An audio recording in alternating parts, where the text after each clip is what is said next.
I have here 1 yard of fabric.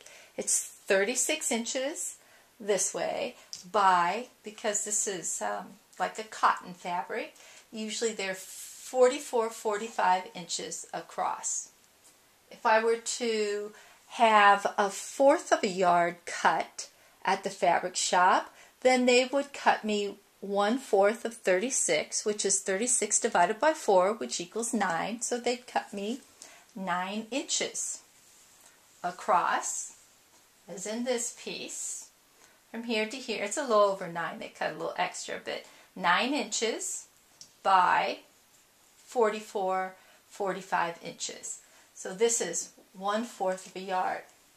Quilters like to use fat quarters. A fat quarter is also 1/4 of a yard, but it is cut a little bit different from the traditional 1/4 of a yard. So let me fold this in half, and we now have 1, 2, 3, 4. We have 4 equal pieces of fabric, and each one of those pieces of fabric would be 1/4 of a yard.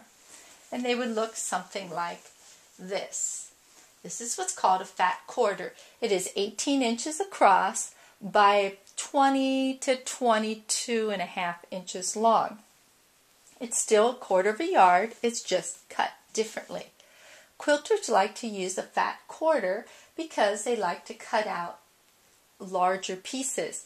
If I had a traditional 1/4 of a yard, like this one, I would be unable to cut out a piece that I use for the background on this applique block. The background block was about 15 inches, 16 inches big. So I would not be able to get that out of a traditional quarter, but I can get it out of a fat quarter.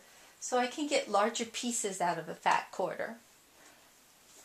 The reason why I wouldn't want a fat quarter is because at times I like to cut long strips. And it's much easier to cut long strips from the traditional 1/4 of a yard than it is from the fat quarter. I'd be cutting them over and over again and having to sew them at the seams. Also, most fabric stores will give you a traditional 1/4 of a yard, but they will not cut a fat quarter. Usually you either have to order those special or go to quilt shops.